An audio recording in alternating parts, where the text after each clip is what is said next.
All right, everybody, welcome back to another episode of Friends Occasionally Not Disagreeing. Yay. We are headed into the Marvel universe. Have we done a Marvel one so far? I don't believe so. I don't think we have either. Sir. We're doing a movie review today of Shang-Chi, the master, well, not the master of Kung Fu, I guess, in this one. Comic version, he is called the master of Kung Fu, but I guess that moniker has not translated here. Shang-Chi and the Legend of the Ten Rings. Legends of the Ten Rings. This is a very timely review.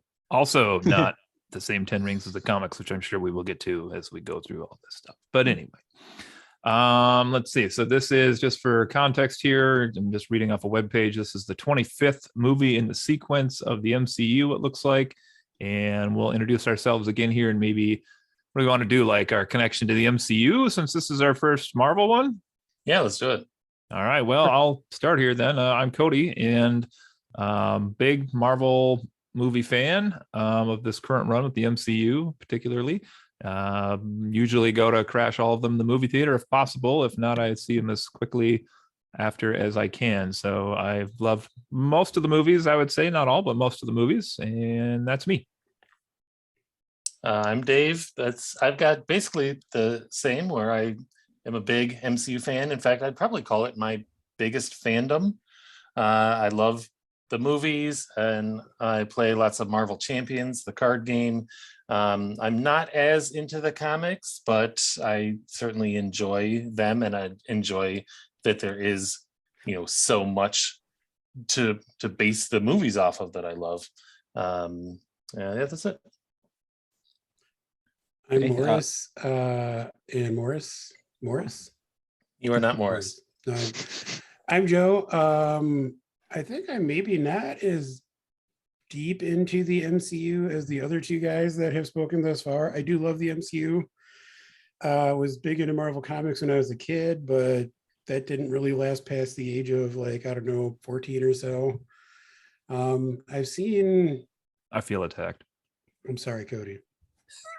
I love the movies. Saw Iron Man in the theater, I think at least twice. Was kind of blown away that was a comic book movie that was being made in my lifetime, just because it just didn't seem like anything like that would ever be possible. And I've seen almost all of the Marvel movies since then. I think the only one I haven't seen to this point is Eternals, which we might talk about at a future date. Yeah, we should. But yeah, I by and large, like the other guys said, I enjoy most of the MCU movies. I will say this, that I have over the past couple of years started to feel like I'm feeling a little bit of Marvel fatigue. Like there's just so much Marvel and MCU stuff going on that I have a hard time really getting as invested in it. So maybe interesting to discuss my feelings about Shang-Chi in light of that. It's not like it has its own practically dedicated streaming service. I don't know what you're talking about. Okay, and I'm Justin. I guess I'm also kind of I'm more of a casual fan, I guess. I do enjoy the movies, but I'm not like gung-ho invested in them, really. I was a fan of the comics for a while, but it kind of becomes hard to stick with that when series keep ending and rebooting every 6 months or so. But I still enjoy the characters. I still enjoy, I guess, the films more than the comics at this point. And didn't really know much about Shang-Chi going into this. So this was really my first exposure to this particular character. So I look forward to sharing my thoughts with you guys and seeing how it all shapes out. Excellent. Yeah, thanks. Justin, we should clarify, this is about the Marvel movie from the MCU proper, not the one with just the hot Japanese ladies doing all the roles. Well, I guess it's my cue to exit. No. All right, well, good talk. Down to us three then, can we guys. talk about that movie? I'm sure Justin probably can find it somewhere, but anyway, he's resourceful. Let's just give him that. Okay, so this is Shang-Chi, if I'm saying that correctly, and I think kind of Joe said we maybe put a disclaimer on this if we butcher any Asian names as we go through this. I feel in general we should acknowledge that we are a bunch of white guys talking about a movie that is very much steeped in Asian culture. So yeah, take everything we say with a grain of salt. Absolutely. And especially our pronunciations of various names. Yes. Mm-hmm. Okay, so I guess we had kind of decided on this one to more or less let the movie's story drive our comments and opinions as we go through and kind of run through the plot, maybe not scene by scene, but maybe general area by general area, and just kind of say whatever hits our fancy as we get to those parts.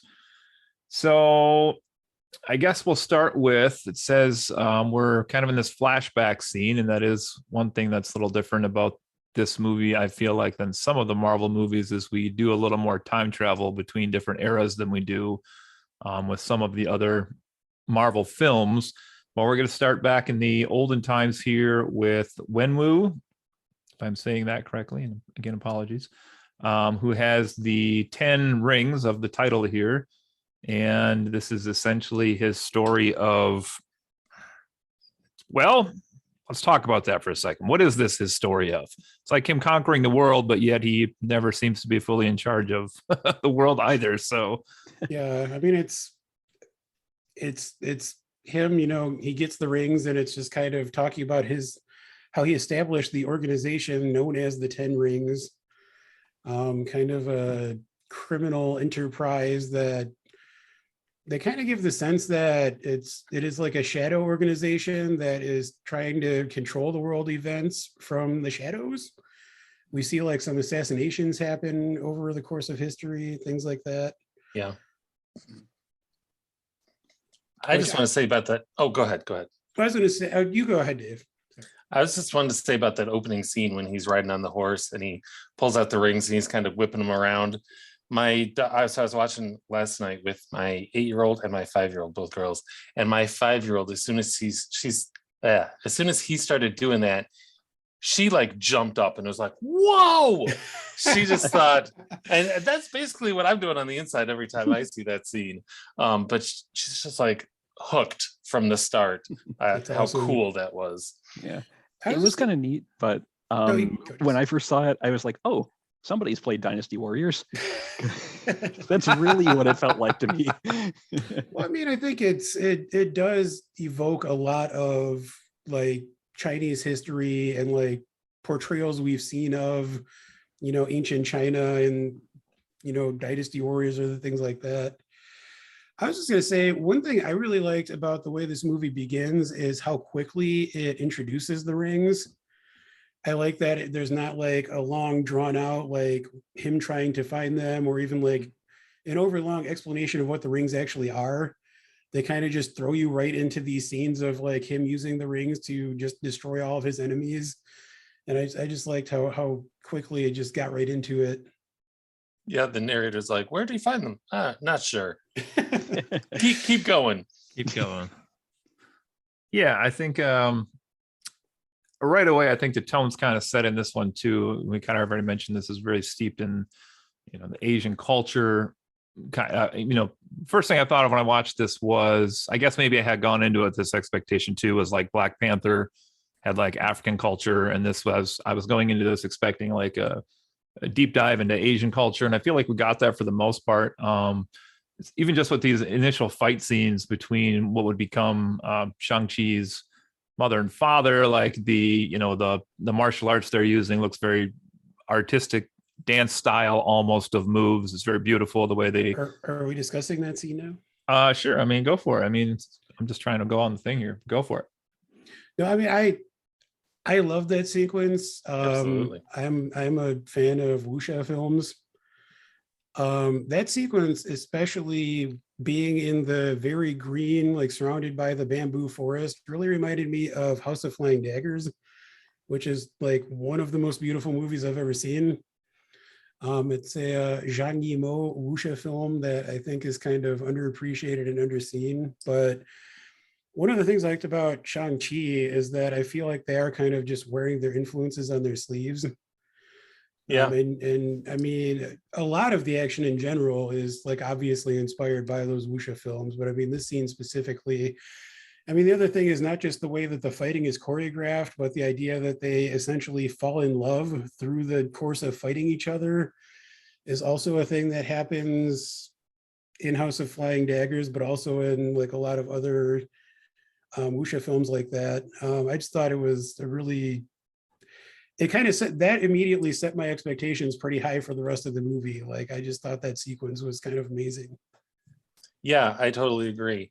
I thought it was beautiful, and I'm not going to quote my kids all night, but they said in the middle of that fight, they were like, "Are they fighting or dancing?" And I was Yes. like, "Exactly." Like, I think that scene does a really good job of conveying, even to a 5-year-old, that like they started fighting and now they're like falling for each other. It's That's a awesome. great way to like show that relationship in a compact and beautiful way. Justin, did you have something there? I couldn't tell you were. Oh no, I was just kind of nodding Okay. in agreement. Yeah. I mean, in general, the fight choreography in this film, I think, was very solid. It's a lot more. Well, I mean, yeah, you still have the special effects and all that, but a lot of the fights were more grounded than you usually see in Marvel films, which I thought was a nice approach and a nice change of pace from buildings blowing up and people Yeah. flying and such. Yeah. I guess I'll insert here just because I don't know where else plot wise I would put this in there, but like wanted to say number one, so in the comic books, the 10 rings are like actual rings you wear on your fingers, and they each have a special power. Okay. So the Mandarin in the comic books, which is who Wenwu's supposed to be, like the real Mandarin here, each one on your finger gave you like a separate power, and therefore, like if you had all 10, it was kind of like a mini Infinity Gauntlet, like not as strong as that, but you could do like 10 Captain Planet. Boy, how many weeks in a row am I going to make Captain Planet references here? But anyway, types of things. So, but I guess they have like the Infinity Stones already kind of established. So maybe they, I'm guessing, took a different path with these in the movie universe to kind of explain somehow that they have these abilities that you can use to do them with. But I mean, they're limited in what they can do here, right? It's not like they have elemental things they can do, and it's not, time manipulation. It's more or less different ways you can manipulate your own body's prowess and strengths, and you mostly use as like a combat role, it seems. Mm-hmm. So that's a little bit different. And then two, I just wanted to put in here too, is the actual Mandarin himself. So we got, was it Iron Man 3? Iron Man 3 had the Mandarin, right? Correct. Mm-hmm. Yeah. Which was awful. Guy Pearce as the Mandarin. I mean, as a comic book guy, when that happened, and the weird thing about that is by that point, the Marvel MCU probably was like 6, 7, 8 movies in, I think, by Iron Man 3. Yeah. Give or take. Yeah. So it's surprising that they didn't know. I don't know. Like part of me, I've heard explained is like they did that as like a joke. It's like a haha, we're gonna fool all the viewers and have the Mandarin be like this new terrorist, which was kind of neat, and then turned out to be Trevor. We'll get to Trevor later, but it was weird that they like wasted one of Marvel's maybe like top 10, top 12 villains as like a comedic thing. And so now here they're kind of like retconning all that and being like, well, here's the real Mandarin in the background. But he's not called the Mandarin. He's not. He is not called. Have you watched any of the like DVD bonus stuff? I've heard that, I think it was on the Iron Man 3 DVD or Blu-ray, that there was like a short featurette they did. The Hail to the King. Like, I'll hail the king. Didn't that kind of set up the fact that the real Mandarin was kind of looming out there somewhere? Yeah, exactly. It's like a guy comes to visit Trevor in prison, and then he's like interviewing him, and then basically reveals at the end there is a real Mandarin. He's pissed at you. You're coming with me. And that actor, who I've seen in a couple other things, I was surprised like was not in this. That would have been a nice continuation. I mean, so they at least planted the seeds for like the possibility of this years ago. Yeah, sure. I don't know. I liked Iron Man 3, but we can talk about that another time. Oh, yeah, we can definitely talk about that another time. Definitely talk about that another time. All right. I just wanted to get those two, I guess, adjustments from like comic to movie universe out of the way early. So I mean, maybe we could talk about this later. As far as the rings go, like how familiar were you with the comics? Like I've never read the comics, but like I did hear somewhere that the rings were originally rings, like on fingers. But Cody already said that. Like I thought the way that they worked in the movie was awesome. Like I thought they were super cool. Yeah, I would have liked a little more explanation for exactly what the rings could do, because it kind of seemed like they could do whatever you needed them to do. Like, well, at the ending, we'll get to that when we get to it, but in the final confrontation, when he uses them to beat the big bad, it's like, oh, okay, they can do that now. But I don't know, it just kind of felt like they a little bit more. I kind of feel like Marvel in rules. general, like in the MCU, is not great at defining powers. I feel like they kind of like to leave it open-ended just in case they needed to do something else at some point. I thought the rings were pretty straightforward. They I mean, I didn't. They I have thought force to them. Like they Yeah. can apply heavy force to things in a way that you want them to. I guess it's Midichlorians. like it's kind of like an extension of your chi, like life force. Oh, I Like, see it what you seems did like- there. Yes. Oh, No, but I mean, I kind of agree with Dave. Like, I didn't feel like I necessarily needed any more explanation. I felt like it was just kind of, I got it through context, but okay, fair enough. I guess, well, we'll get to the other question I had about them later on, because that's much further in the movie. So we'll get back to this. Okay. All right, so let's jump ahead here. We're going to basically, well, there is like a scene where like the mom is giving Shang-Chi the pendant, which will come into play later on in the story too. But we transition to present day, and we now have Sean and Katie, who are working as valets at some hotel-y type place, I guess. But essentially, long story short, this ends up with our first big modern day set piece, which is the bus. yes. I love the bus scene. Yes. I think it's the best scene in the movie. Mhm. It just to have so much action in such a small space, very creative things going on. Like he's going in and out of the bus, out of the bus. The bus gets cut in half at the joint Yes. there.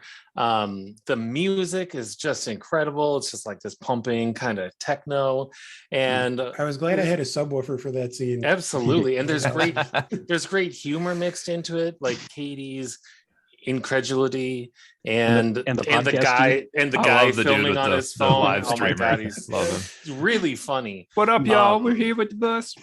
And just like, you know, there's the initial fight, and then freaking Razor Fist shows up, and he like gets his blade out, and Is the that first his time official name? it's written on his car later. Mhm. I just have sword hand in my notes. No, it's Razor Fist. This I have podcast a brought to question you about him by in a second. this podcast brought to you by Razor Fist and Taserface, coming to Disney Plus this fall. I would watch that. Absolutely. But yeah, he pops his blade out, and I was like, this is amazing. I was really, really sold on the movie as soon as this fight happened. It's just incredible. My question about Razor Fist, or Sword Hand as I like to call him, is where does the sword live? Because it's like longer than the amount of forearm he has there. Nano machines. If it retract, I mean, that is probably the answer with the way the MCU goes, but Mhm. I was just like, where does that blade retract to? Yeah. Well, and this is jumping way ahead, but later in the movie, he's able Yeah, to he like, just like pulls take it off the- and yeah, he just like takes the dragon scale blade Yeah. and just like chink, puts it in there like it's a universal attachment of some kind. I have to Switch say, it in. like, I think one of my favorite part about that entire sequence was when the two halves of the bus get like cut apart. Mhm. Just because every time I see one of those buses, like I just want that to happen.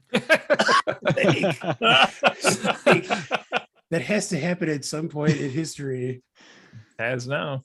Yeah, like my only, not even really complaint, but my only quibble about that scene is there had to have been a lot of collateral damage, to Oh, like yeah. surrounding cars and people Yeah. and whatnot, and it's never really touched on. Like people probably died during that whole thing just because, of all Probably. Yeah, the I craziness mean, that was going on. that's kind of true of like any comic book movie, though. This one, at least for a while, it seems to feel like it's trying to be a little bit Yeah. more. Well, it is more Grounded, street I level. guess. I'll give you Yeah. that. Like, yeah, it is more like down. We do see like actual cars getting smashed and things Mhm. like that. Yeah. But Yeah, I don't know. I It's agree. just Agree with the what fact that they everybody kinda- said. yeah. We're good there. Never mind. That was fantastic. I love the scene. I just wrote amazing. I love that live blogger too. Like he made the scene for me. That was Just great. Yes. love it. Love all the stuff with that. Okay. All right. So next we're headed to now Sean, who is still Sean for a second here, says he has to go to Macau to get responding to a postcard that he thought his sister sent him. And then on the flight, when Katie goes with him, we kind of get a little more of the backstory here about what happened to him when he was younger and how his dad trained him essentially, and going to the Golden Daggers Club where his sister, I'm going to say this wrong, Chu Xialing, is running the club. So thoughts on any of that, including the club scene? I thought it was pretty cool to see those fighters on the way in. Like there was a Black Widow in there, I think, fighting someone with the I'm failing, the Iron Man 3 Extremist, is that what it's called, that makes you all flamey and shit. Yeah. Extremist, yep. And that's even before you get to Wong versus the Abomination. Like it was a cool way to kind of set this in the MCU for a minute and connect it to other things without too much fan service and going overboard with that. I thought like they the did a good job actual with it. setup too, like the fact that especially in this day and age where everything's being streamed, like they have all of these fights going on simultaneously in these like tiny rooms where they're just being like streamed all over the place, and it's like only the important fighters get to actually go into the big arena. Yeah. Where the real people watch them. Why? So I don't know what an abomination is. So He's the that's Hulk from villain. Hulk. Yeah, it's the villain from the first Hulk movie. Okay. That's the Edward Norton one that's largely I never saw that. forgotten. Yeah, I never saw that either. That You don't need to. if I'm not mistaken, I believe that movie exists in a weird place where it's like kind of connected to the MCU, but I think like someone else owns it, like Paramount or someone. Universal, yeah. Universal. Yeah, so that's another, like, it's a cool scene. That's another retcon by Marvel, though, like where they changed completely what Abomination looked like to match his comic version as opposed to the true Abomination they had in that Hulk movie. My big question there is, why is Wong in that place fighting anyone? I mean, I was glad to see him. I love Wong, but it just seemed weird to me that he's just there. That's Maybe he a needs fair the money. question. It's a fair question. I think Marvel was like, let's see, we have one Asian character so far. Oh, possible. no. He has to be in this movie, right? Well, I mean, I think Dave actually makes a good point, and I mean, we no way to can talk come about back to that Heimdall. idea at the end, but I do think that that is probably at least part of the reason that he's there or that he's involved in this movie. Yeah. I think I had read somewhere that he was like it's his way, he's like making money on the side as he's going there and throwing fights, and then he's kind of like, because I think this is going a little into the whole MCU again, but what was the point where Doctor Strange, maybe I shouldn't talk about that yet in case anybody hasn't seen Spider-Man. Never mind. I have not seen that yet. Let's just move on. I don't know if it's from Spider-Man or not. I can't Okay. remember the point I'm trying to bring up here, but I don't want to spoil it in case. So I think you're talking about the scene in Infinity War where he only had 80 cents in his pocket. And so Yeah, you're right. that's He fair. did need a little money. Okay. Well, I mean, it was. I mean, speaking of throwing, let's go with fights, that. That's totally what I meant. That was funny. That was another, nice funny moment. Is after the fight we see him in Abomination, and he says something about like, you didn't have to hit me so hard or something like that. Yeah, when are you going to start pulling your punches Yeah, or there you something? go. Yeah. Anyway, Okay. All right. So while we're at the club here, then we're going to get to, like I said, some more background stuff. We're going to meet a kind of a minor character here, Death Dealer, who's the guy with the mask that works for Wenwu. I was a little confused how old this guy was exactly in the movie as time went on, because he was there when Shang-Chi was a little kid training him, but then like also was attacking him in the nightclub when he was considerably older. So I mean, that was like 10 years later. yeah, That's it's not. That, I mean, I it was mean, like I 19 guess. Yeah. Wait, was it only 10 years later? I thought it was. Yeah. What? Okay. Between when he ran think- away and when the dad came to get him, the Yeah, dad it was said, 10 like, years. I gave you 10 years. 10 years. Yeah. So Okay. it was at most like 15 from when he was a kid. And so Mhm. I totally believe that Okay. the guy Yeah. was Well, still I'm active, seeing. you know? I think he was 7 says he's 7 when his mom died, and I don't know. At least my kids did the math earlier, and they were like, he was 28, and I was like, oh, okay. Well, they backed it up to me with however they proved that. So No, he's 25. Yeah, he's younger than Yeah. 28. I'm just saying. Can I ask a question about Either way, you're Death talking Dealer? 20 years later. But go on. Yes. Yeah, what's up?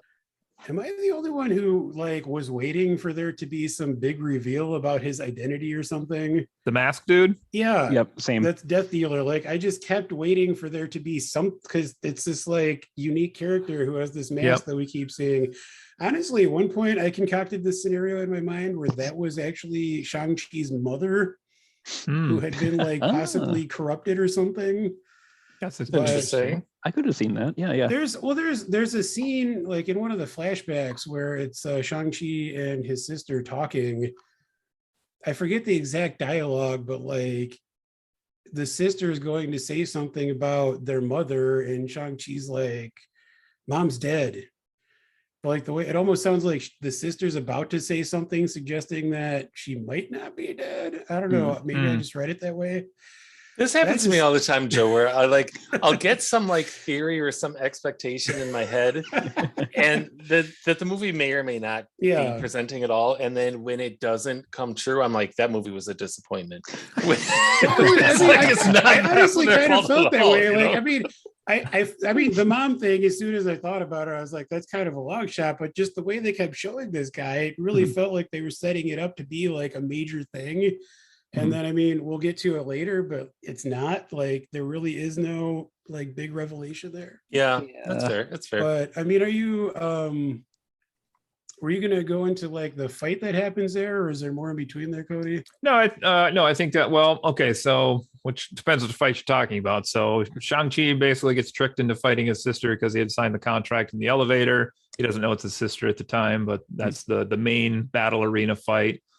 So we could talk about that. I don't know if you have any particular comments about their first fight against each other. And then we have, of course, the attack on the compound, if you will, by the dad, I suppose. So the whole assassins thing kind of, it doesn't rub me the wrong way, but when he actually does finally go to see his dad, it feels kind of superfluous because in retrospect, a little bit. Like the fight in retrospect does? Oh, absolutely. Yeah. I agree. Yeah, because I mean, and I'm jumping ahead a little bit, but his dad was like, oh, well, I knew they couldn't beat you. So that's one thing. But also, when he finally does go, he and his sister do go to see his dad, he seems very willing to at least hear his dad out. So his dad could have just said, after 10 years, he could have, sent a message or said something like, son, I need your help.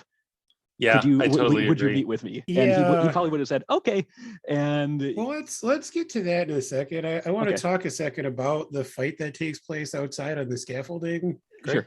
Like, I love that fight scene. Fantastic. I cool. May have liked that more than the bus fight, which I love the bus fight, but like I just the way, like, I have kind of a fear of heights, so the way that it played off that, and yes, it almost at times, I don't know, just the way that people kept like falling and then catching each other and fighting, and it was just like really well choreographed. I also like, this is something maybe we could talk about later, but I felt like at various points in this movie that the CGI was a little too obvious.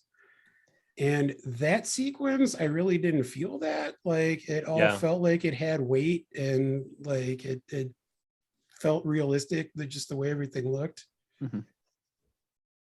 Yeah, I agree. In general, I thought it was a really incredible fight. It was really creative set piece. Watching it, I watched it last night. It was the third time, and when they do, like, before he goes in, they show the shot of the building with all the scaffolding on it. I'm like, I should have known the first time I saw that scaffolding. Like, why else would they have put scaffolding on the building in this movie?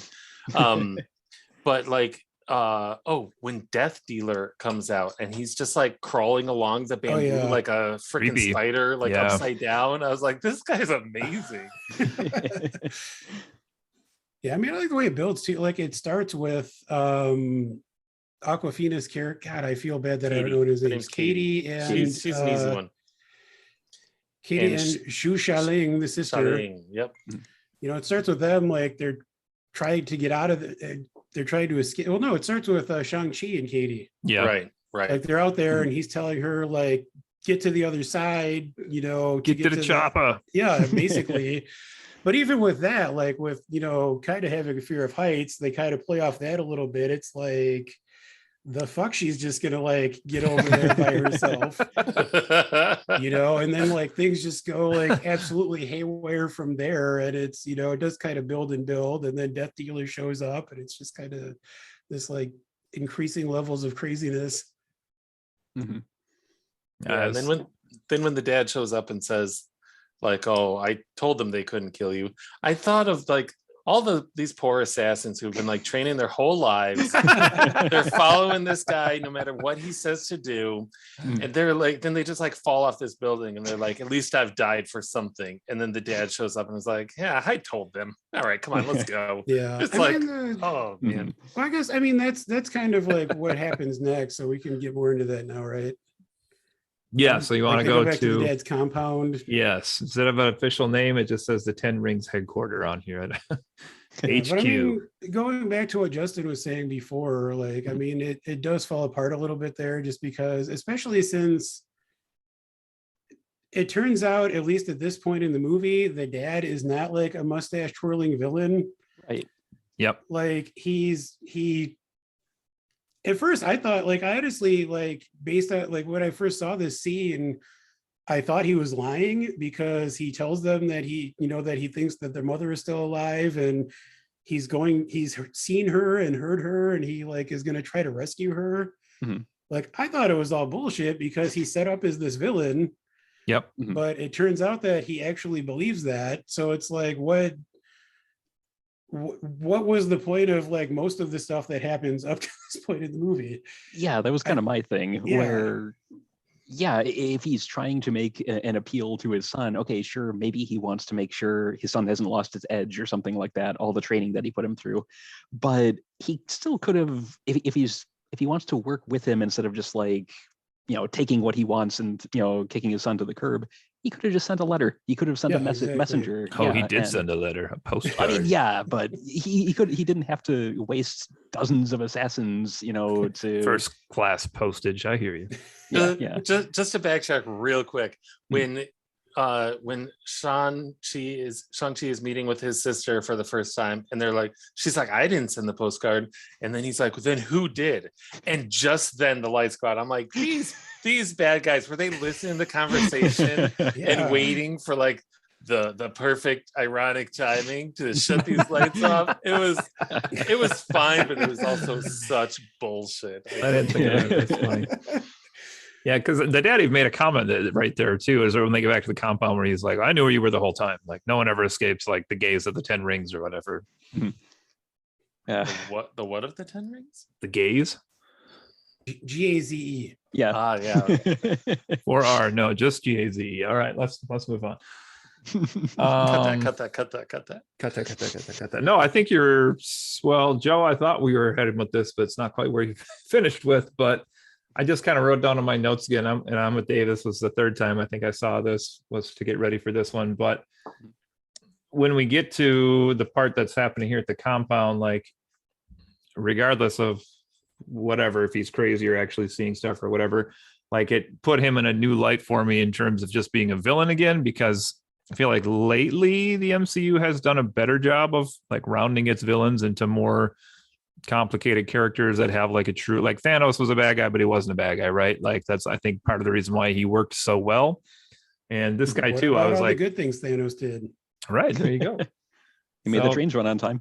What do you mean? So you said there's no way left to run them, but yeah. You said that it kind of like brought you back around to seeing him as more of a villain again? Or No. I'm saying that I just enjoyed that he wasn't like a one-dimensional, like the early MCU villains, and I gotcha. like, I felt for the guy because he's like, I hear my dead wife's voice and I want to go investigate that, and I was like, yeah. I mean, I feel like it might have been for me, it was a little bit too much of a tonal shift, because it's like, he doesn't at all seem like the guy who was like trying to have his son killed like moments ago. Yeah. well, they're back home now. That's true. Well, I mean, I think I agree it's not presented perfectly, but I think that's part of his character, that like he used to be a warlord and then he kind of gave that up, and now he's he's sort of in between those two things.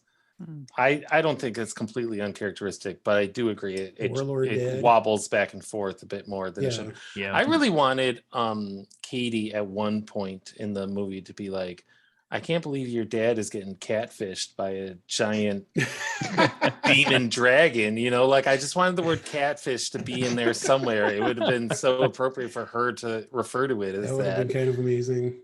That would have been pretty sweet. As a brief aside, can we talk a bit about her for a second? You want to talk Aquafina? Let's do it. Am I the only one who found her insufferable? Yes. Yes. Yeah, I had no problem with her. I thought she was like. I actually. Oh, go ahead, Justin. Okay, let's hear the complaints first. Yeah, present your case. Okay, yeah. To me, okay. At first, when she's first introduced, okay, she's a bit of a live wire. She takes a lot of risks. She doesn't want to be nailed down to the traditional like doctor or whatever role that her parents want from her. Yeah, fine, whatever. And then she just kind of keeps going, and eventually it got to a point where to me it felt like she stepped right out of Ghostbusters 2016. It was just.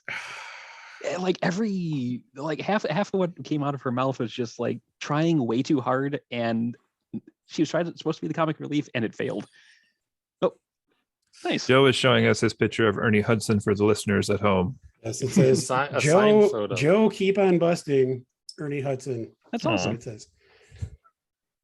No, I get what you're saying, Justin. I mean, I So imagine a lot of jokes. people would have similar concerns, but Mhm. I actually I was surprised at how toned down Aquafina seemed in this movie compared to other things I've seen her in. So this is the first thing I've seen her in. So maybe Okay. that's the baseline. That's the problem. That this is the baseline. And I don't know how out there she gets. Yeah, I mean, it's like if Crazy Rich Asians, I think, is the first thing I saw her in, which is a really good movie, but she's like way more over the top in that. Oh. I mean, there's been controversy in the past few months around her. She's been accused of cultural appropriation. People say that she has a tendency to adopt like what are stereotypically seen as like black persona kind of thing, kind of like. Well, she started as a rapper. Yeah, she did start as a rapper. I thought she just seemed like a person in this movie. Like I thought she was believable as a friend. I liked her comedic relief. I didn't think she was really over the top at all. I thought she fit in well with the tone of the movie. I agree. And I thought she hit the comedic beats well. I think in the conversation, to jump forward just a tiny bit, that she has where Sean reveals that like he did kill the guy who his dad sent him to kill and had lied to her about it. I thought she didn't do much in that scene, but she didn't need to do much. And I thought she did well. I have a little problem with her beat at the very end, but we'll get to that. But in general, I thought she's good. I also really enjoyed that it's like a platonic relationship between a man and a woman. There was no love story for Sean, and especially not between Sean and her. And I hope the MCU keeps it that way because I really just like their friendship, and I think it's perfect as is. Well, there was that moment early on where I think it was her grandma was like, "When are you two going to get married?" Yeah. Yeah. And as soon as that happened, I was just like, oh no, like that's going to be a thing in this movie now. But I was so glad that it wasn't. Like, not every movie needs that. Instead, they just played it up for stereotype laughs. Ha ha ha. There we go. I'm with you, Justin. I for stereotype laughs. That's portrayed in like everything, like the Asian grandma that's like, when are you guys gonna be married and make a family? And I think that's just grandmas. Yeah, I agree. I mean, I feel like it's deeper in the Asian culture in particular, but the grandma showing the grandma like mourning her lost husband was a good little like foreshadowing or lead into when Wu missing his wife. And that's fair. Justin, I'm with you. I didn't know Aquafina from anything before this. We looked her up afterwards, and I was like, I don't know this person at all. Like I oddly heard the name, but I did not. Hadn't seen anything that she had. Is it because you're a bottled water fan? I only drink distilled, so they don't make distilled. So that's out. All right, shall we continue on here? Yes, I also agreed. I was going to say later, but you beat me to the punch. But I also liked the plain relationship between the two characters was kind of refreshing in a way. Mhm. Okay, so we're at the compound, and now we have. Well, I think we at least have to first mention this, my opinion, pretty beautiful scene where they put the actual pendants in the dragon's eyes, and then we have the water that comes blasting out, and then we have the map that projects itself on the floor somehow. That was pretty cool looking. Yes. That was. It was And cool. I don't know how the dad looked at that line and was like, boom, got it. I know exactly where to go now. I did think that too. Like I thought visually it looked recording it. awesome, but yeah, like he's looking at that. I was like, how does anyone know what that means? Yeah. Oh, he Also, knows. it's a cool idea with the whole shifting maze thing, and the needing to have the map to get through it. Except helicopters exist, and clearly the bamboo forest does not cover the village itself. I mean, it's not growing up through their building, so you could Well, the just fly thing that over they and- say, it's in a different dimension. Yeah. Like it's not That's- just like you can see it from a satellite okay. view, you know. The village itself. It's in Yeah. it's in Oh, different okay, dimension. okay. There's a very like Doctor Strange like portal that opens made out of water that they drive through at the end of Yes, the maze. I'm so must have tuned out at that point or something. But you know okay, what? gotcha, This is gotcha. my third time seeing it, and this is the only time I had noticed that. So Still to your point though, Justin, you could still like hop over the maze part and get to like that's where the trail ends. Mhm. Like doop-a-doop. Yeah, and if it wasn't for the portal, I mean, the only thing the trail would keep you from doing is driving vehicles through it, because you can walk through a forest. I know, I've done it. You don't necessarily need a trail to It's not a get bad where you're point. going. It's not a bad point. But then we wouldn't have gotten that awesome driving sequence. Yeah. So let's talk about the beginning of and then the driving sequence. But first we have to introduce our friend Trevor Slattery, who's back again, and his buddy. Ooh, can I read my note? Oh, please. Trevor motherfucking Slattery. How is Sir Ben Kingsley in this movie? Why is Sir Ben Kingsley in this movie? Oh, please. He was in like an Uwe Boll movie. I know. He's He's amazing. has no qualms about being in I bad movies, know. much less this movie. Don't Like, get me wrong. I love him. I Please. love him as Trevor Slattery. I loved him in this movie. yeah, he's okay. Oh, you shut your face. Yeah, hole. he's okay. I was more impressed as I got Sean William Scott from American Pie to be Morris. That was impressive. Is that true? What are Yeah, you he talking didn't have to wear makeup. I thought you were saying he did the voice. He was one of I love Um, Morris. Why do you love Morris? I just think he's cute. And I also like- love Morris. I didn't get him the first time I watched it, but I thought he was cute. But Well, you're- and I just love the fact that like Trevor thinks he's been hallucinating Morris the whole time, and he's relieved when everyone else can see him. yeah, That's fair. And the fact Yeah. that he can actually understand this creature that no one else can understand for some reason. Like I don't care, and I mean I don't even care that like the entire driving sequence I referenced a minute ago was conceived just to give Morris a purpose in the plot. It just, I mean, I You're not admit that wrong. it's like silly. It just worked for me. The first couple times I watched this, I was like, okay, Morris is not for me. Morris is for like the kids in the audience. And then when I watched with my kids, they didn't give a shit about Morris. So I was like, all right. Well, I'm sorry your there goes kids are that theory. dumb, Dave. So it just If Dave's kids so are watching, apparently I'm my just kids kidding. are more mature than Joe Jenka. that's not Does saying a that lot. surprise but anyone? My You kids guys- also have love you guys met Morris.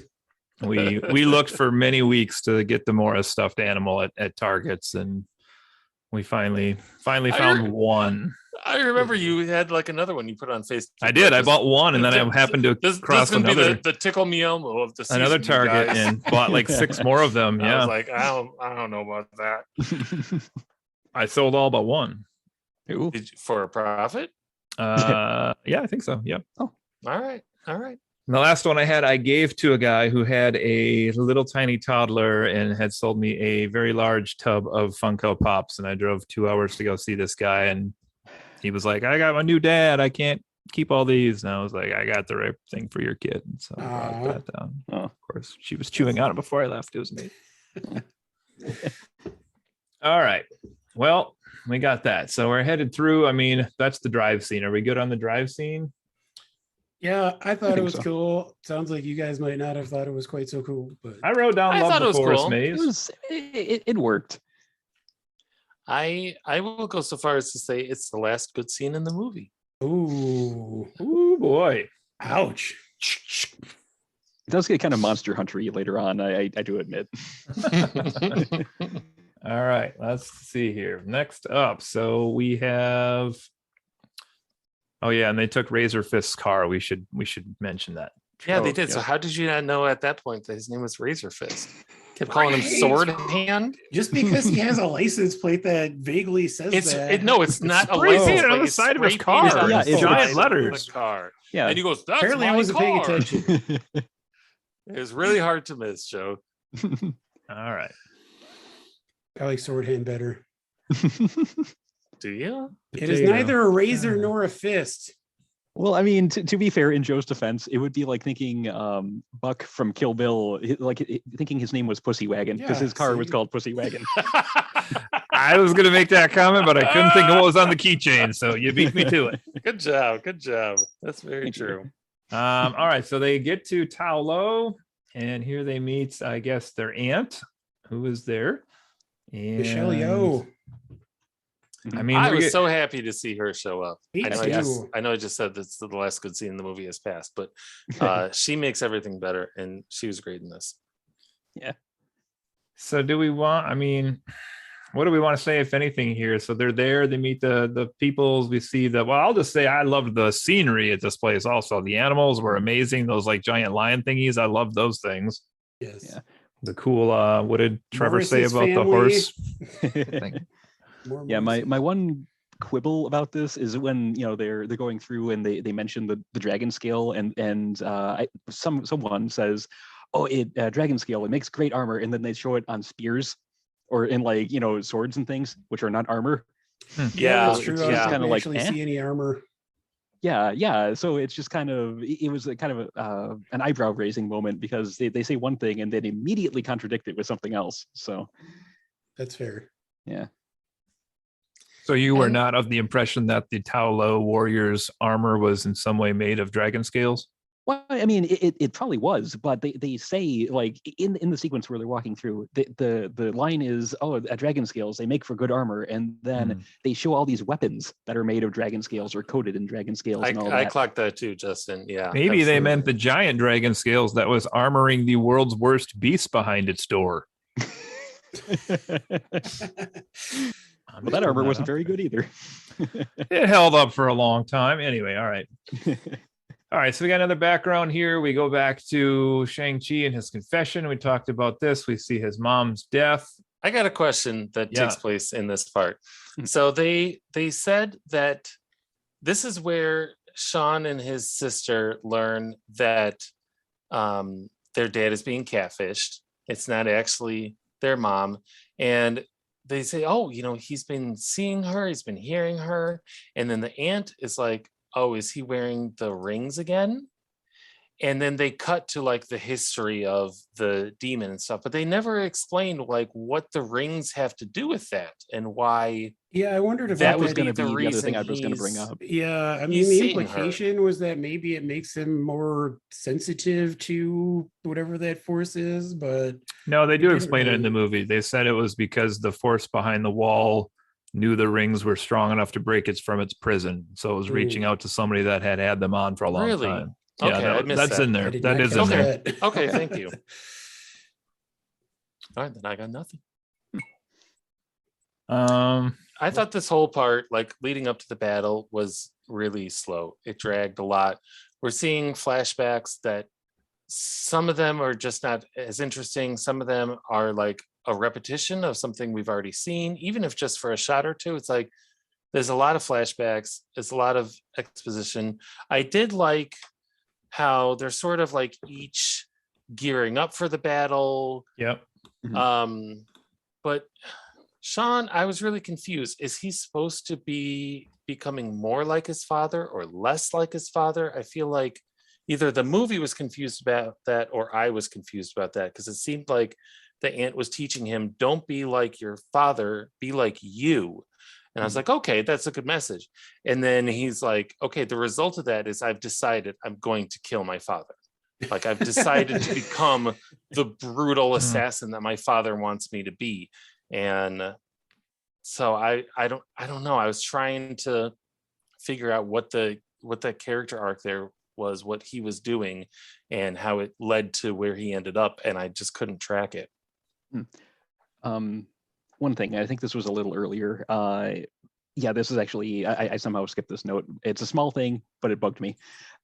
So when he was back at his father's compound and everything, and he finds the post he was punching as a kid. Yeah. So he stands by it and he like holds his fist out to it, and the hole is exactly at his adult height. You think he would be several feet shorter simply because he was like 10 years old? Oh, you at the compound. I was like, he was I was looking through my notes and I'm like, crap, I forgot to mention that. So just maybe a little. They slowly raised the chain as he got older. That's the only thing I come up with. Justin, his dad taught him at a young age to strike high so that when he was older, it would be. I got nothing. Okay. Yeah, I do. I mean, back to what Dave was saying, I think that is a good point. It is kind of muddled there. I mean, I guess I took it as he is initially taking the wrong lesson. He initially thinks that he needs to like be the killer that his father was trying to train him to be. But I think in the heat of the battle that unfolds, he maybe realizes that that's not the path that he needs to take. But we can talk about that in a minute. It just seems to be like up and down instead of like an arc, or instead of even a linear path, like towards what he needs to become. He goes back and forth in a way that is confusing to me, the viewer. Yeah, no, I mean, I do agree. It's pretty muddled. I did like the kind of at least parts of the montage that take place here. Yeah, especially liked the sister training with that weapon. The aunt gives her that weapon and says that it's different to how her father tried to raise them, where the father was not really training her at all and was kind of keeping the men and women separate. Right. We see that, here everyone learns how to fight and kind of works together. Yeah. One thing that we need to talk about is Awkwafina's magical archery mastery. Yes. Hold on, we're not there yet. We're not there yet. Notes. That's pretty close though. We got there. We're getting there. All right. We'll get there. We'll get there. So let's just jump. So the Wenwu and the 10 rings show up with their six mighty SUVs. What I'm talking about is during the training montage. Oh, I'm sorry. Okay. Because we see Awkwafina, first she's carrying the arrows and kind of like fumbling around, and the old lady says something to her about, if you don't aim, you'll never hit, or something like that. You'll miss every shot you don't take, or something like that. Some inspirational quote. But then we see, like, while everyone else is kind of practicing, we see Awkwafina go to the like archery range, and she lands a pretty good shot. It's like almost a bullseye right out of the gate. And it's like, I mean, what happens later with that is a whole other story.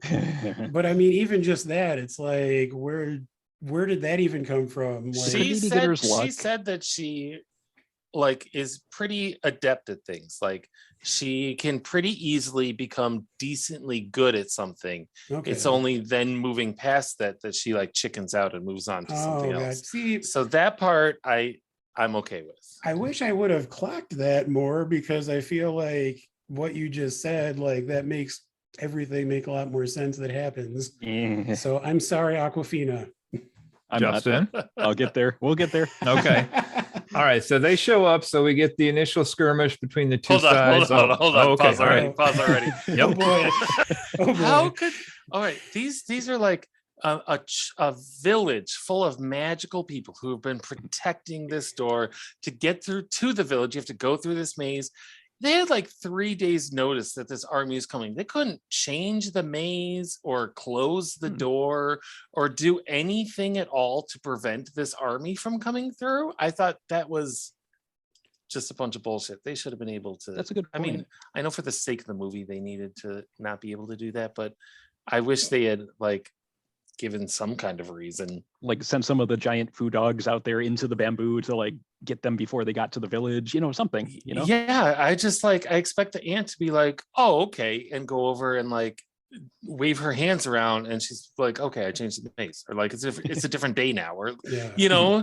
At least like bar the gate or something. Like it seems like they literally didn't do anything. Yeah, they're just like, all right, come on in, and then we'll fight. Fine. That's fair. I didn't think about that. That's fair. All right, now are we where they come through the doors? Yeah. All right. Sure. All right, so we get the first skirmish here between the two human sides, I guess, if we want to call it that. Sword and then hand. What now?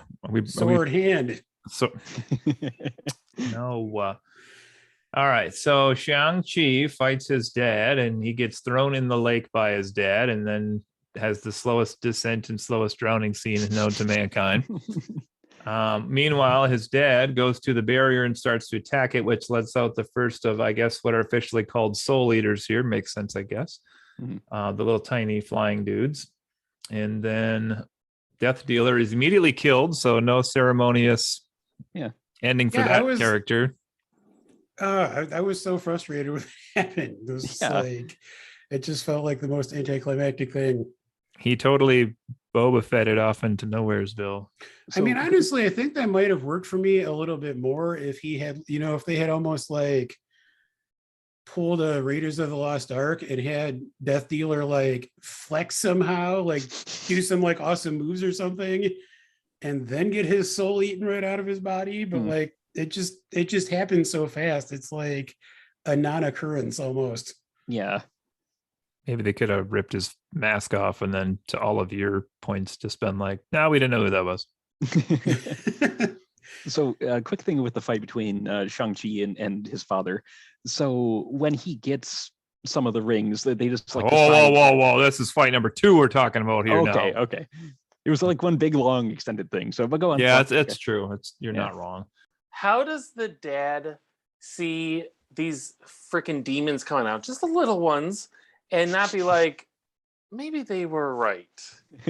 Maybe this was a bad idea. It seems like he's almost like in a trance or just like so obsessed with getting through that barrier that he's not even paying attention to what's going on. Clearly there's on the other side of that barrier, there's demons. He needs to get his wife out sooner, That was my only explanation, honestly, Justin, is he thought maybe she was being held hostage by the stuff behind it. So you know what? I'll take it. Yeah. All right. I mean, those critters had some tentacles, so who knows what's going on there. Just to be clear, though, Dave, are you saying you wouldn't have knocked the wall down for your wife? I just want to get you on record for that part. All right.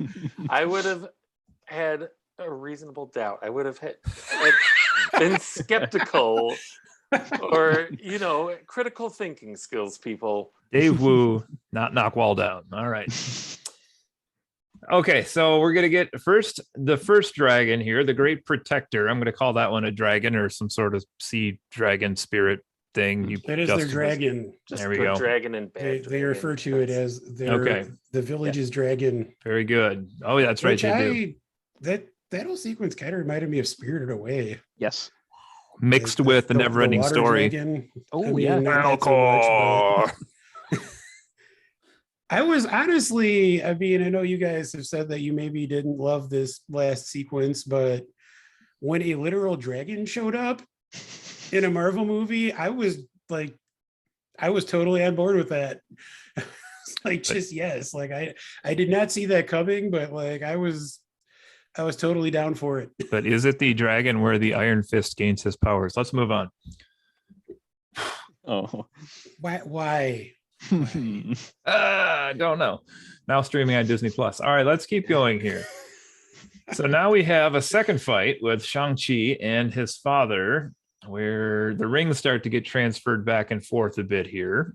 And then we also have the Dweller in Darkness, which, Justin, you had to be at least a little appreciative as like a Cthulhu type monster, I assume. I mean, yeah, it was nice to see something a bit supernatural and eldritch show up. 10,000 tentacles for no reason. I was like, what? Yeah. Oh, there are reasons. But yeah, with regards to the fight between Shang-Chi and his dad, the second one, where the rings get transferred.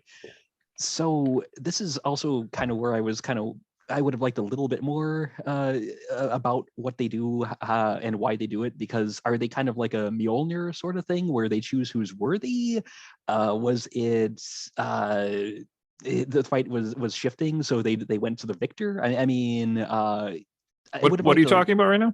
When the rings got transferred from his dad to him.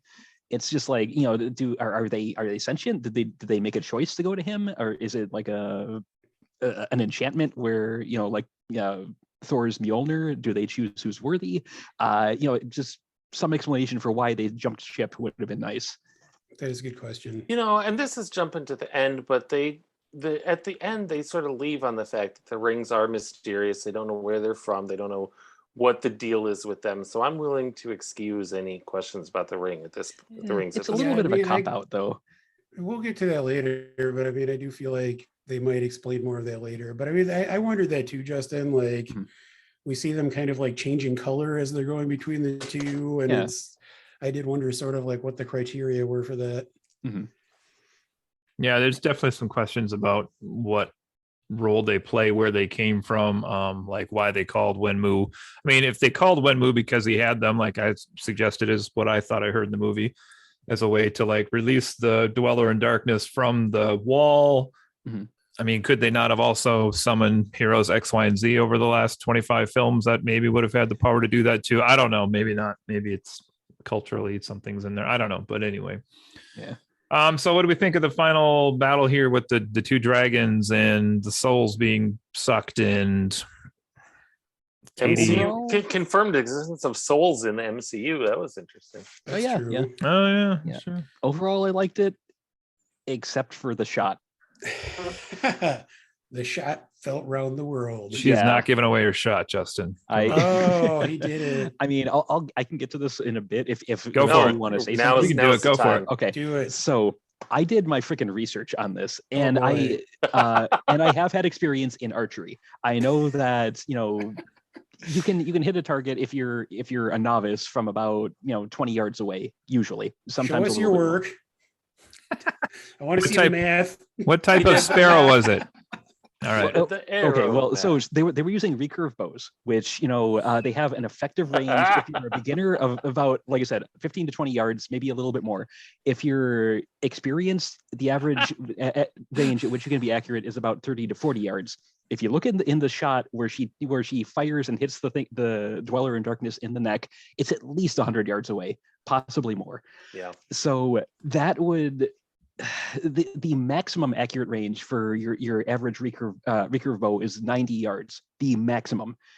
Shots have been hit beyond that, but they're inconsistent. Up and to that's 300 probably yards. A level shot, not an elevated shot. Exactly. Plus, it was windy. Plus, it was raining, which also affects things. The world record for a bullseye hit with a recurve bow is 310 yards, and that What's the world record of a recurve bow with a dragon scale That's arrow? my question. I don't think. The bow is what imparts the thrust. Yeah, the bow is what imparts the thrust, though, not the arrow. So the point is, this thing is about 5 times the range that a beginner would be able to hit a target at least, if not more. She's had a day of training. She says that later. 1 day of training. Yes. 1 day of training. The sheer concept that she could hit that that target up in the air, at least 100 yards away, wind, rain. There's a dragon thrashing around in front of it. If she was Hawkeye, I'd say sure. He's had plenty of training. He knows what he's doing. He's a regular guy, but he's had the experience. He knows his way around his weapons. She's just yes, it's a superhero movie, but she's a regular person in a superhero movie. There is no way she could have hit that shot. None. Maybe she's Aquafina. Boo. No, and plus, I agree with you. In my mind, it's even worse than that, because even if you say she can hit it, to a dragon that size, that'd be like a tiny person like throwing a toothpick at my neck. Like you can throw it as hard as you want, tiny person. If you hit that, it's not going to go through my neck. It's not going to hurt me. Right. It's not But it's a going to video game kill boss me. and its neck is glowing. Well, no, so no. you know Oh, that it'll be but that's damaged another if you hit thing. it there. To even reach that far, she would. I mean, the average draw strength on a recurve bow is about 20 to 30. This is the most ridiculous fucking conversation I've ever heard. But this is what I do. So the average draw strength on your average, recurve bow is about 25 to 35 pounds, and that'll get you a decent distance. But in order to actually hit something as far away as that dragon is, recurve bows go up to like an 80-pound draw.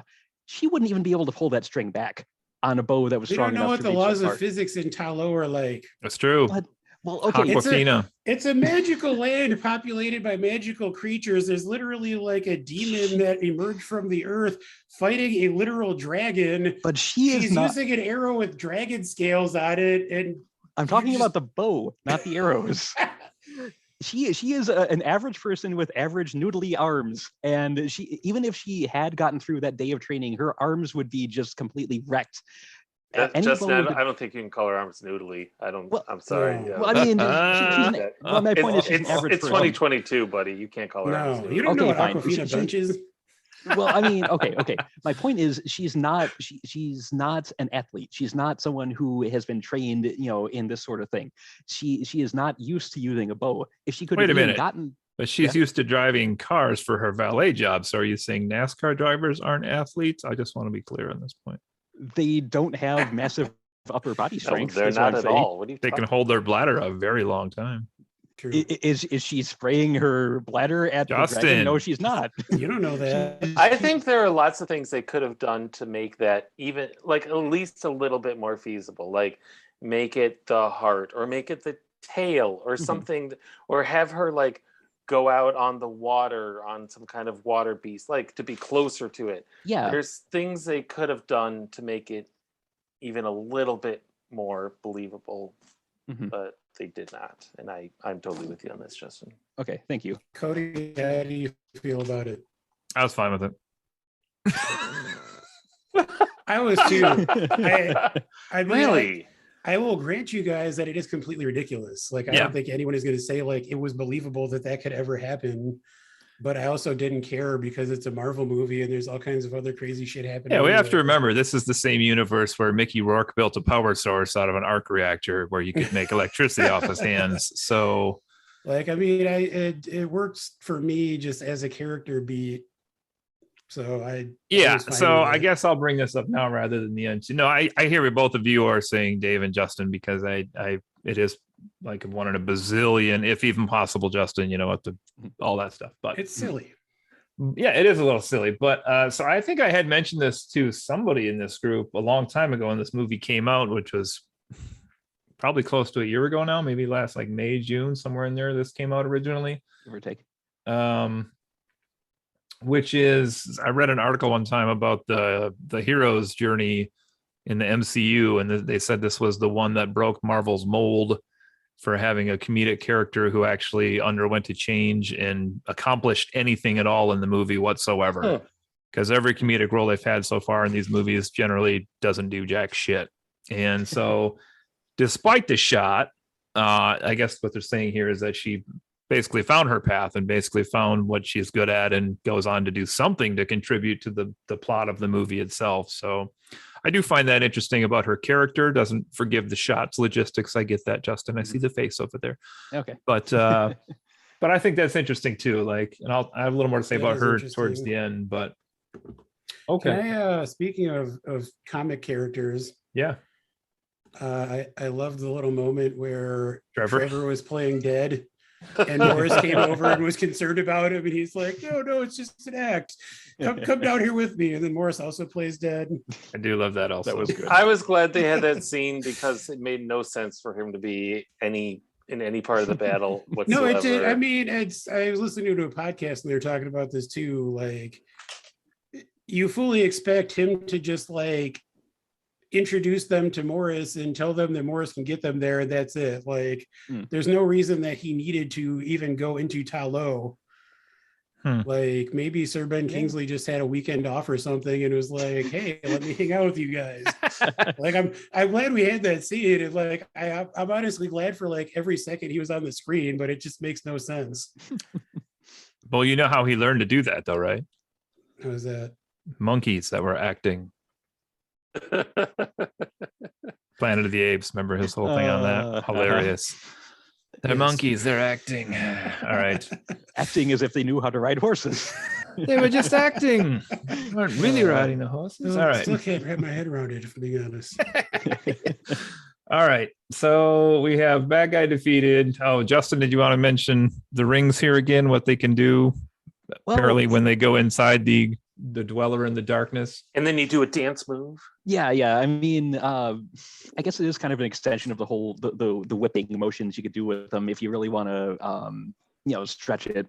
But yeah, just being able to throw them out there and have them like bore their way into its chest, in a ring pattern. It felt like, okay, that's new. That's a thing they can do now. So it kind of leads me to wonder, okay, what else are in future Marvel, movies are they going to have these things suddenly able to do? So, well, we had seen Shang-Chi and his mom both be able to do the little ball of like swirling them in a little ball motion, I guess. So there's some precedent of like not physically touching them to make them do what you want. But well, I mean, we've seen the father do all sorts of things with them too. I mean, he's whipping them, throwing them at people all over the place. I mean, what Shang-Chi does at the end feels like more advanced than that, but I don't feel like it was entirely out of left field, in light of what we have seen the rings do previously. Okay. So we're gonna wrap up storyline wise with a few notes here towards the end. We have the vigil to hold the honor of the dead with the lanterns on the water, and the Great Protector, who is one of the 20 last Funkos I don't have, by the way. And then I'm really curious what that Funko looks like. It's a pretty sweet looking one. He's just like, he's got a little tail that wraps. Anyway, Shang-Chi and Katie go back to San Francisco. Oh yeah, and then it turns out they're like in this bar telling this whole story, right? Too, which I loved that little part of it again. That was fun. Friend is like berating them for lying to her. Okay, and then we kind of get like a 1, 2, 3 little quick thing hit at the end here. We get Wong, who appears in a portal and has them follow him to Kamartaj. Then we get a quick scene with Wong with Carol Danvers and Bruce Banner. That's the mid-credit sequence. Yeah. Do we want to pause on either of those? Then we're going to get the last scene here by Zhao Xiaoling at the end. No, that wasn't mid-credit. Yeah, it was. Yeah, it was. Oh, you're right. I'm yeah, sorry. It was where they actually show that when Wong first shows up, it's the end of the actual proper movie, and they go through the portal. Right. Yeah, I was thinking. And then the mid credits is when they're actually like talking to the Bruce Banner and Carol Danvers. You're totally right. I thought it ended on the karaoke, but that was part of the credits as well. That is that. Yeah, that's the end credits. I wanted to talk a little bit about the mid credit sequence, just because they do question where the rings came from. They say that it's like not a material that they're familiar with. Carol says that it's not any alien origin that she's ever seen. So it kind of feels like they're setting that up as a mystery for the future of the MCU. And the rings were sending out a beacon or something. Yeah, like some sort of signal. It did say something about that. Yeah, that's true. Because Wong says, what does he say when something happened? I think this is when Shang-Chi first activated the rings or something, that they felt it in Kamartaj. Oh yeah. Yep. So it seems like they are transmitting something. But yeah, I mean, do you guys have any thoughts as far as like what that could be setting up for the future? Other than something multiversal? Yeah, not really. So I got to ask here, and hopefully this is only speculation. Eva, how many of you have seen Eternals? I have. Me. I did wonder if it tied into that at all. I haven't seen it. Well, I think there's only been like a loose speculation that it could, but it's not like confirmed that it does or anything. Gotcha. Yeah, don't know. I did love the Carol Danvers ghosting them and being like, he's got my number, he'll call you. And then I don't have her number. I do not have her number. So in the MCU like fan base, I know this mid-credit scene has also popped up on a lot of conversation boards because Bruce Banner is human again. Oh. And at the end of Endgame, he couldn't get back to human. Oh, yeah. I didn't even think about that. Yeah, that's a good point. Watch She-Hulk coming this fall on Disney Plus. There you go. We better be Wonder getting if I'll, our ad money for this episode, boy. I No tell you. kidding. Speaking of which, we'll talk about this later. Are we gonna talk about Moon Knight? I hope we do. That's a thing. Yeah, in the when future it comes podcast? out. Like right now? Absolutely. Oh, okay. It comes out. It starts next week. Does, yeah. That is Yeah, exciting. yeah. We can figure out if we want to do like an episode by episode or like a full series That'd be retrospective. fun to do like an intro episode 1. Okay. And then maybe do a wonder wrap up or something. I don't know. I I'd wonder be if down for Hulk that. will pop up in the next Thor movie. If who will? If Hulk will, because he was in the last one. Maybe. I think She-Hulk is going to kind of be his send-off, but I could be wrong. We'll We'll see. find out. Anyway, Then we get the super mysterious end credit scene. welcome to the Hotel California. California. Oh wait, that was the mid credits. That's mid credits. That was yeah. that was the other one. Yeah, So that's we true. Yeah, the end credits is get the yes. 10 Rings headquarters back up and running again with his sister running it. So what do you make of this? I don't know. I was kind of overhyping it here because I was like, wait, what? That's the Yeah, you sure were. part of 10, but I thought it was a fun little thing. Like he thinks she's shutting it down, but she's actually, rebooting it under her command. It seems in character for her. just try to to succeed where the dad failed or whatever. Yeah. Yeah, it threw me off at first just because she had spent most of the movie working with Shang-Chi to ostensibly fight evil, and it seems like she's taking over this evil enterprise. But She had a somewhat evil enterprise. yeah, and that's the before thing. it up. is- So it's yeah, a like stretch for thinking her. back, she did have the whole fighting thing set up, and she said something at one point about how she's building her own empire. Yeah. And it does feel like, from a character perspective, it also feels kind of appropriate that it is sort of a fuck you to her father, who was always terrible to her, who would never let her, train and do what he perceived as kind of the male thing. For her to now be the one sitting on the throne is kind of badass. Speaking of her for a minute, I don't know if it's just what was written for her or the actress, but she just had a kind of pissed off face for the whole movie. She never varied from that even a little bit. And I wish that either she had done more or the writing, I suspect the writing, honestly, just had given her more to do, or a moment of lightheartedness or something. She's just Apparently- one beat the whole time. Apparently, this is her first major film role, so that Oh. might be part of that. Interesting. I wonder if she was hired for her martial arts skills more than her acting experience. Maybe. It could be. She definitely handled that well. She had the physicality for it, so that could be. Yeah. Yeah, I liked her backstory and the reasons that she is the way she is. I just wish they had touched a little bit on a lighter side of her. So first, I guess, separate problem, what I think is worth mentioning here. We had the 10 Rings organization, this kind of shadowy, I don't know what you want to call this, assassination squad who's changed world history and taken over places and yada, yada.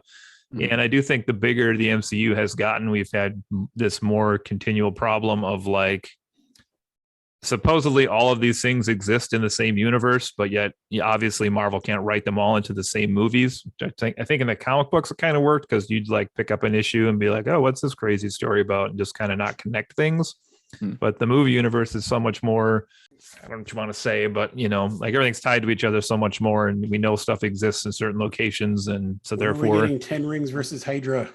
there you go. Yeah, Cody, I think I see your point. It would have been cool in the little flashback where they show kind of the history of the 10 Rings to give a little alternate perspective of some past event in the MCU to show that they were there all along working in the background. Yeah. That would have been cool, even if it's just one little scene.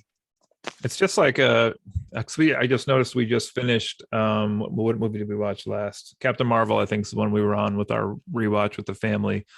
And one of the last plot devices is there's this invisible space station that's been orbiting the Earth this whole time. And then like Black Widow's like, we have this invisible space thing that's flying around the Earth's atmosphere. Like, I just want a future movie like two invisible things to like smash and fall from the sky. People to be like, what the hell is that? But We didn't know about either of those. it does beg, and this is like a different episode we could do, but it does beg like, how did the X-Men come into this? How does Fantastic Four come into this? Like, were they not there this whole time? I'd love to do the Eternals one with you guys because I'm super curious what you all make of that and how that ties in with everything as well. I guess I could save this other comment for the ratings at the end here. So, Okay. I just request that I go after Joe this week, All right. so he doesn't just try to match me like he always does with his fake number.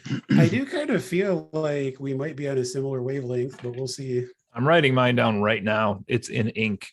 Mine On is paper. in my mental ink. Is this a numeric thing? Or what?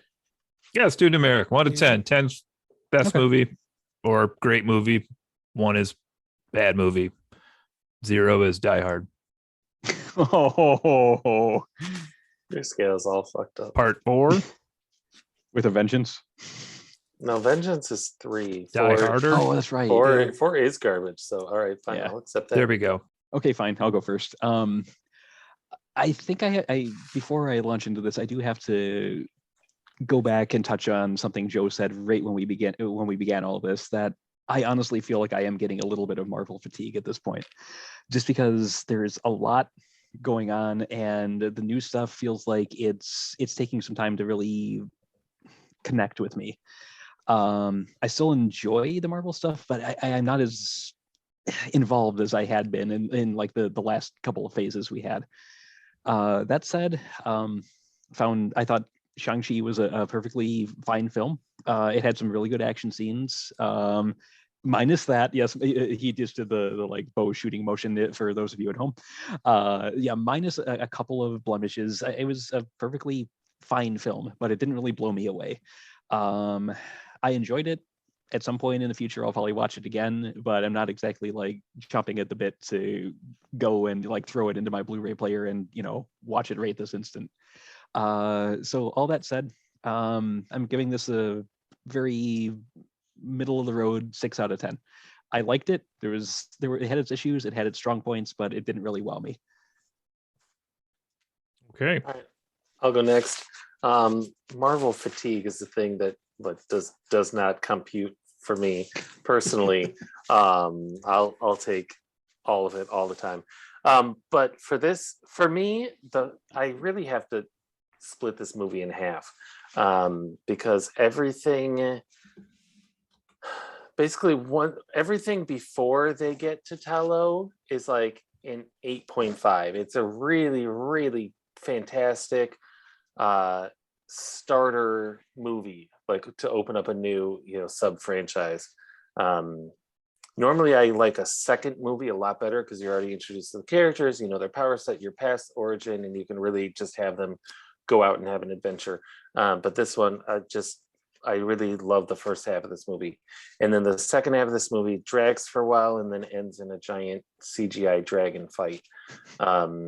So that's like a 3, maybe a 4. I think I liked it better this last time I watched it than I did the first couple times, but not by much. So I hope, I don't know. I also have to acknowledge that maybe a lot of the stuff in Talo was like not for me, the white American man watching this movie, because it's really where it seems like a lot of Chinese cultural influences are brought in, and those just don't hit for me. So that might have been my problem for them, or problem with that section of it, I guess, that I just couldn't relate to it. But I just really feel like the flashbacks needed to be cut down, and the final fight needed to be more interesting, in my opinion. So what's your score? 8.5 for the first half, 4 for the second half. So if you were to combine those, what do you Pure think it would go average. to? I guess that's a 6.25. All right. Wow. I guess it's my turn. So I want to acknowledge a couple things about this movie before I get to my rating. First of all, it is amazing that this is a movie that I'm pretty sure the only white cast member in it is Razor Fist. Ben Kingsley. Ben Kingsley is half Indian. Is that so? I knew he That is played so. Gandhi, but I thought that was like a No, his whitewashed role. dad is Indian. That is. Oh, I didn't know Gandhi. that. Okay, great. Yeah, so pretty sure the only white cast member is Razor Fist, which is amazing. Like, this is a Marvel movie. We call him Sword Hand around here. Sword Hand. No, but I mean, just in terms of representation, like it's astounding that this is a thing that happened. I mean, it sucks that it took this long for this to happen, but it's amazing that Marvel did that. I mean, not only that, but a significant portion of this movie is in Mandarin. That's true. A lot of the dialogue is actually spoken in Mandarin and subtitled. And I mean, that's something that I really didn't expect going into it. And I think that's amazing. I mean, as far as the movie itself goes, I really enjoyed it. I liked it more than the previous two gentlemen did. I mean, the Talos stuff worked for me. I loved it. Like, I appreciated the, cultural influence there, but I also just love the fact that they went for it. It's like I said, the fact that there is a literal dragon that just shows up in this Marvel movie. Like, I have to appreciate the fact that they just like fucking went for it. Like, it was great. I think the biggest, like, really the only negative I could find is almost something that only really exists to me when I compare it to other Marvel movies, at least like the upper tier Marvel movies. And that is that for as much as I love the spectacle of it, I like the characters, I liked the comedy, I liked so much about it, I didn't feel really emotionally attached to any of the characters. I didn't feel any real emotional attachment to the movie. Yeah.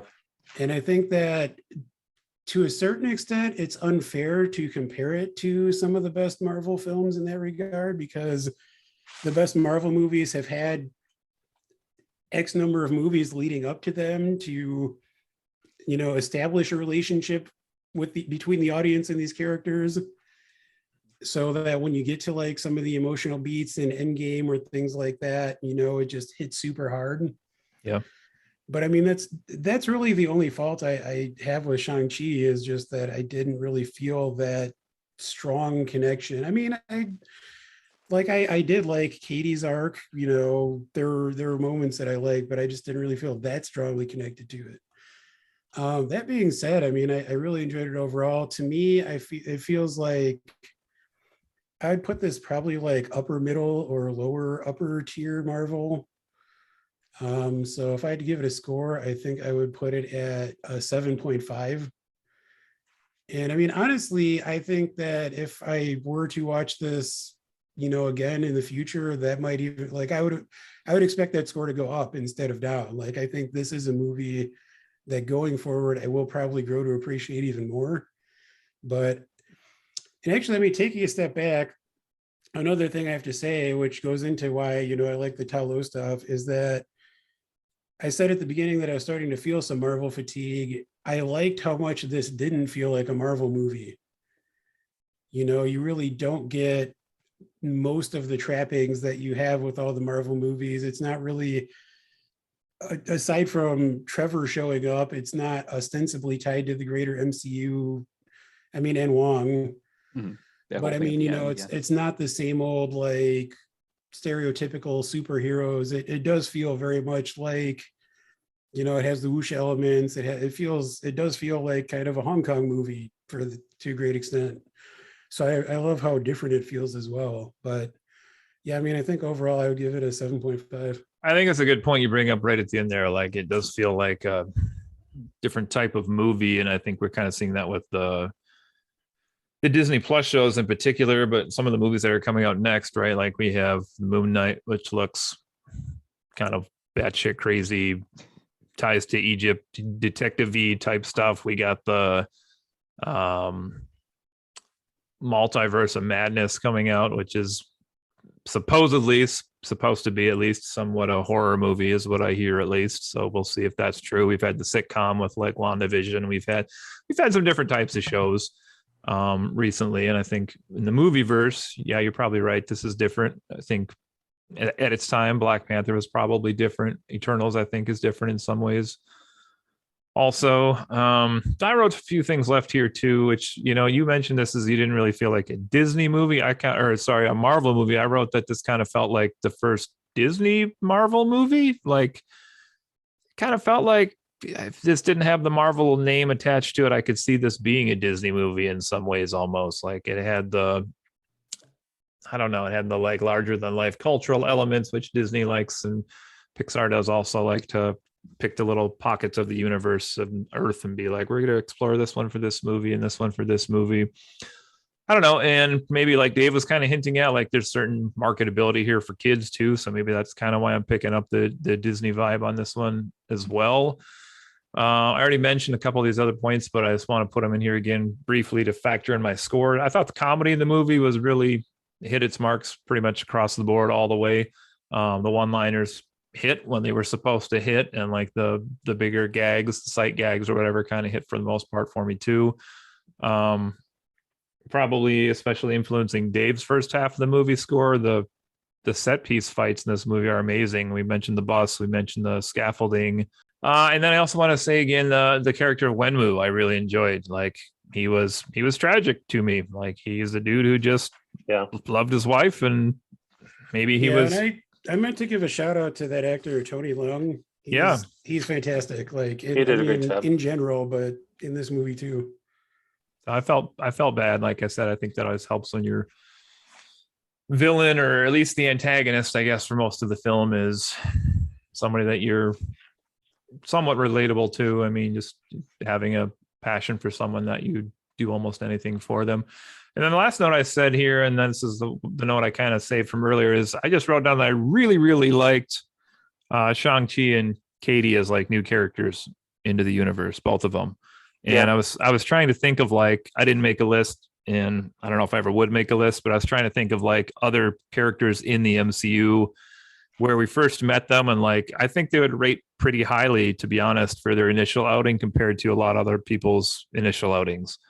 Be it in their own movie or as like a extra or side character in somebody else's movie where they were introduced. But I just liked a lot about this movie. I just, you know, for all the reasons mentioned here, thought it was pretty fantastic. So I'm going to go with 8.5. Oh, it was between that and 9, honestly. Like it's pretty top notch for me. Like the whole thing is just great. I could rewatch this movie a bunch more times and be completely fine with it, I think. And I had hinted to these guys that eventually I'd like to do like a master MCU list episode at some point for an anniversary episode if we get that far. But I'd be curious where this one shows up against all the other ones in my book. So there we go. All right. There we go. All right. Anything else for the good of the order today, gents? Morris. I should have had the stuffed Morris right here to do the cameo, but he's about 20 feet away that way. It's too far. I can't go that far for the sight gag. Justin, what's the bow type again? Oh, recurve. Right. Yeah. Make sure we get that. So, Joe, did you want to lead us in the theme song to finish today, or how do you want to? I don't remember how it went. I don't either. We just made it up. So anyway, your friends occasionally disagree. You're my friend, but fuck you too. I fuck you too. Damn. No. All right, everyone. Well, look at the time. We better get going here. So let's go do us for really made it out of that one alive. 7. Bye, everybody. Thanks, guys. Bye. See ya.